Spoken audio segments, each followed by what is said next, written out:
ಎಲ್ಲರಿಗೂ ನಮಸ್ಕಾರ. ಕನ್ನಡ ಮಾಣಿಕ್ಯ ಯೂಟ್ಯೂಬ್ ಚಾನಲ್ಗೆ ಸ್ವಾಗತ. ರೇಣುಕಾಸ್ವಾಮಿ ಹತ್ಯೆಯ ಪ್ರಕರಣದಲ್ಲಿ ಚಾಲೆಂಜಿಂಗ್ ಸ್ಟಾರ್ ದರ್ಶನ್ ಅವರು ಅರೆಸ್ಟ್ ಆಗಿದ್ದು ಎಲ್ಲರಿಗೂ ಗೊತ್ತಿರೋ ವಿಷಯ. ಈ ಕೇಸ್ನ ಬಗ್ಗೆ ಕ್ಷಣ ಕ್ಷಣಕ್ಕೂ ಎಲ್ಲ ರೀತಿಯ ಅಪ್ಡೇಟ್ಗಳು ನ್ಯೂಸ್ನಲ್ಲಿ ಬರ್ತಿವೆ. ಆದರೆ ಈ ಒಂದು ಅರೆಸ್ಟ್ನಿಂದ ಮತ್ತೊಂದು ಸಿನಿಮಾಗೆ ಇಂಡೈರೆಕ್ಟ್ ಆಗಿ ಒಂದು ಸಣ್ಣ ಲಾಭ ಆಗಿದೆ. ದರ್ಶನ್ ಅವರ ಡೆವಿಲ್ ಸಿನಿಮಾ ಡಿಸೆಂಬರ್ನಲ್ಲಿ ಕ್ರಿಸ್ಮಸ್ ಸಮಯದಲ್ಲಿ ರಿಲೀಸ್ ಆಗಬೇಕು ಅಂತ ಪ್ಲಾನ್ ಮಾಡಿದ್ರು. ಅದಕ್ಕೆ ತಕ್ಕಂತೆ ಎಲ್ಲ ರೀತಿಯ ಸಿದ್ಧತೆಯನ್ನು ನಡೆದಿತ್ತು. ಹಾಗೇನೆ ಇದೇ ಸಮಯದಲ್ಲಿ ಧ್ರುವ ಸರ್ಜಾ ಅವರು ನಡೆಸಿರುವಂತಹ ಪ್ರೇಮ್ ಅವರ ನಿರ್ದೇಶನದ KD ಸಿನಿಮಾ ಕೂಡ ರಿಲೀಸ್ ಆಗುತ್ತೆ ಅಂತ ಅವರು ಅನೌನ್ಸ್ ಮಾಡಿದ್ರು. ಅದರಿಂದ ಈ ಎರಡು ಸಿನಿಮಾಗಳು ಡಿಸೆಂಬರ್ನಲ್ಲಿ ಕ್ಲಾಶ್ ಆಗೋ ಸಾಧ್ಯತೆ ತುಂಬಾ ಇತ್ತು. ಅದ್ರ ಜೊತೆಗೇನೆ ಪುಷ್ಪ 2 ಕೂಡ ಡಿಸೆಂಬರ್ನ ಫಸ್ಟ್ ವೀಕಲ್ಲಿ ರಿಲೀಸ್ ಆಗ್ತಿದೆ. ಹೀಗೆಲ್ಲ ಇರುವಾಗ ಯಾವುದಾದ್ರೂ ಒಂದು ಸಿನಿಮಾಕ್ಕೆ ಹಿನ್ನಡೆ ಆಗೋದು ಗ್ಯಾರಂಟಿ. ಆದರೆ ದರ್ಶನ್ ಅವರು ಅರೆಸ್ಟ್ ಆಗಿರೋದ್ರಿಂದ ಡೆವಿಲ್ ಸಿನಿಮಾ ಡಿಸೆಂಬರ್ನಲ್ಲಿ ರಿಲೀಸ್ ಆಗೋ ಸಾಧ್ಯತೆ ತುಂಬಾ ಕಡಿಮೆ ಇದೆ. ಈ ಕಾರಣಕ್ಕಾಗಿ KD ಸಿನಿಮಾಗೆ ಈ ಒಂದು ಅರೆಸ್ಟ್ನಿಂದ ಇಂಡೈರೆಕ್ಟ್ ಆಗಿ ಒಂದು ಸಣ್ಣ ಲಾಭ ಆಗಿದೆ ಅಂತ ನಾವು ಹೇಳ್ಬೋದು. ಇನ್ನು KGF ಸಿನಿಮಾ ಎಲ್ಲರಿಗೂ ಗೊತ್ತಿದೆ. KGF ನಲ್ಲಿ ಬರುವಂತಹ ಒಂದು ಚಿನ್ನದ ಗಣಿ ಇದೆಯಲ್ಲ, ಕೋಲಾರದ ಚಿನ್ನದ ಗಣಿ, ಅಲ್ಲಿ ಮತ್ತೆ ಈಗ ಒಂದು ಗಣಿಗಾರಿಕೆಗೆ ಅವಕಾಶವನ್ನ ಕೊಡಲಾಗಿದೆ.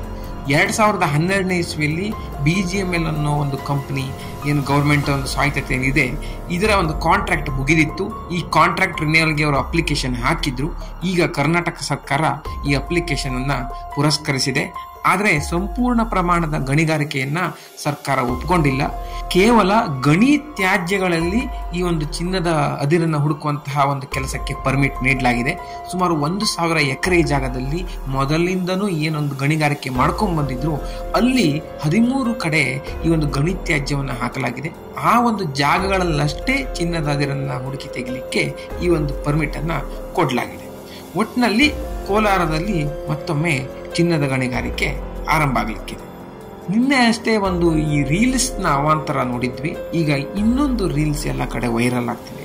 ಇದರಲ್ಲಿ ಒಂದು ಹುಡುಗಿ ಒಬ್ಬ ಹುಡುಗನ ಜೊತೆ ಒಂದು ಬಿಲ್ಡಿಂಗ್ ನ ತುದಿ ಹೋಗಿ, ಹಳೆ ಒಂದು ಕಟ್ಟಡ ಇದು, ಅದರ ಕಡೆ ಹೋಗಿ ಆ ಹುಡುಗನ ಕೈ ಹಿಡಿದು ನೇತಾಡ್ತಾ ಇರುವಂತಹ ಒಂದು ದೃಶ್ಯ ಕಾಣುತ್ತೆ.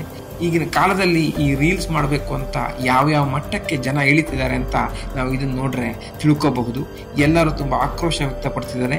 ಈ ತರ ಒಂದು ರೀಲ್ಸ್ ಮಾಡೋರ ಮೇಲೆ ಪೊಲೀಸರು ಕೇಸ್ ಹಾಕಬೇಕು, ಇವರಿಗೆ ಒಂದು ಕಾನೂನಿನ ಶಿಕ್ಷೆ ಕೊಡಬೇಕು ಅಂತೆಲ್ಲ ಕೇಳ್ಕೊಳ್ತಿದ್ದಾರೆ. ಅದು ಎಷ್ಟರ ಮಟ್ಟಿಗೆ ಒಂದು ಫಲಕಾರಿ ಆಗುತ್ತೆ ಅನ್ನೋದು ನಂತರ ನೋಡ್ಬೇಕು. ಇದು ಒಂದು ಅಪಾಯಕಾರಿ ರೀಲ್ಸ್ ನ ಕಥೆ ಆಯ್ತು. ಇನ್ನು ರಾಜಸ್ಥಾನದ ಜೈಪುರದಲ್ಲಿ ಸ್ಪೈಡರ್ ಮ್ಯಾನ್ ಒಬ್ಬ ರೀಲ್ಸ್ ನಲ್ಲಿ ಬಂದಿದೆ. ಸ್ಪೈಡರ್ ಮ್ಯಾನ್ ಯಾರಿಗೆ ಗೊತ್ತಿಲ್ಲ, super hero, Marvel super hero, Avengers ಅಲ್ಲಿ ಬರ್ತಾನೆ, ಎಲ್ಲ ಹೌದು. ಆದರೆ ಈ ಜೈಪುರದ ಸ್ಪೈಡರ್ ಮ್ಯಾನ್ ಇದನ್ನಲ್ಲ, ಇವನು ಟೆರೇಸ್ ನಲ್ಲಿ ಕುತ್ಕೊಂಡು ರೊಟ್ಟಿ ಮಾಡ್ತಿದ್ದಾನೆ. ಪಾಪ ಮನೆಯಲ್ಲಿ ಅಮ್ಮ ಇಲ್ಲ ಅಂತ ಈ ಕೆಲಸ ಮಾಡ್ತಿರ್ಬೋದು ಅಂತ ಬಹಳಷ್ಟು ಜನ ಕಾಮೆಂಟ್ ಮಾಡ್ತಿದ್ದಾರೆ. ಒಟ್ಟಿನಲ್ಲಿ ಸ್ಪೈಡರ್ ಮ್ಯಾನ್ಗೆ ಜಗತ್ನ ಉಳಿಸೋ ಕೆಲಸಕ್ಕಿಂತ ರೊಟ್ಟಿ ಮಾಡೋ ಕೆಲಸನೇ ಇಷ್ಟ ಆದಂಗಿದೆ. ಇನ್ನು IIT ಬಾಂಬೆಯಲ್ಲಿ ಒಂದು ವಿಶೇಷವಾದ ಒಂದು ಕೇಸ್ ನಡೆದಿದೆ. IIT ಬಾಂಬೆಯ ವಾರ್ಷಿಕೋತ್ಸವದ ಸಮಯದಲ್ಲಿ ಒಂದಷ್ಟು ವಿದ್ಯಾರ್ಥಿಗಳ ತಂಡ ರಾಹೋವನ ಅಂತ ಒಂದು ನಾಟಕವನ್ನ ಮಾಡಿದ್ರು. ಈ ಒಂದು ನಾಟಕದಲ್ಲಿ ರಾಮಾಯಣಕ್ಕೆ ಅಗೌರವನ್ನ ತೋರಿಸಲಾಗಿದೆ, ರಾಮ ಮತ್ತು ಸೀತೆಯನ್ನ ಒಂದು ಬೇರೆ ಅರ್ಥದಲ್ಲಿ ತೋರಿಸಿದ್ದಾರೆ ಅಂತ ಬಹಳಷ್ಟು ಜನ ವಿರೋಧ ವ್ಯಕ್ತಪಡಿಸಿದ್ರು. ಈ ಬಗ್ಗೆ ಒಂದು ಶಿಸ್ತು ಸಮಿತಿಯನ್ನ ರಚನೆ ಮಾಡಿ IIT ಬಾಂಬೆಯವರು ತನಿಖೆ ಮಾಡಿ ಒಂದು ಮಹತ್ತರವಾದ ನಿರ್ಧಾರವನ್ನು ಕೈಗೊಂಡಿದ್ದಾರೆ. ಈ ನಾಟಕದಲ್ಲಿ ಭಾಗವಹಿಸಿದಂತಹ ಎಲ್ಲಾ ಪದವಿ ವಿದ್ಯಾರ್ಥಿಗಳಿಗೆ ಸುಮಾರು 1.25 ಲಕ್ಷ ರೂಪಾಯಿ ದಂಡವನ್ನು ವಿಧಿಸಿದ್ದಾರೆ. ಮತ್ತೆ ಇತರೆ ವಿದ್ಯಾರ್ಥಿಗಳಿಗೆ 40,000 ರೂಪಾಯಿ ದಂಡವನ್ನು ವಿಧಿಸಿದ್ದಾರೆ. ಅದರ ಜೊತೆಗೆ ಈ ಎಲ್ಲಾ ವಿದ್ಯಾರ್ಥಿಗಳಿಗೆ ಹಾಸ್ಟೆಲ್ನ ಒಂದು ಸೌಲಭ್ಯವನ್ನ ಕಡಿತಗೊಳಿಸಿದ್ದಾರೆ. ಒಟ್ಟಿನಲ್ಲಿ ನಿಮ್ಮ ಪರ್ಸನಲ್ ಒಪಿನಿಯನ್ ಏನೇ ಇರಲಿ, ಆದರೆ ಒಂದು ಕಾಲೇಜಿನ ವಾತಾವರಣದಲ್ಲಿ ಈ ರೀತಿ ಮಾಡೋದು ಸರಿಯಲ್ಲ ಅಂತ ಈ ಒಂದು ವಿದ್ಯಾರ್ಥಿಗಳಿಗೆ ಶಿಕ್ಷೆ ನೀಡಲಾಗಿದೆ.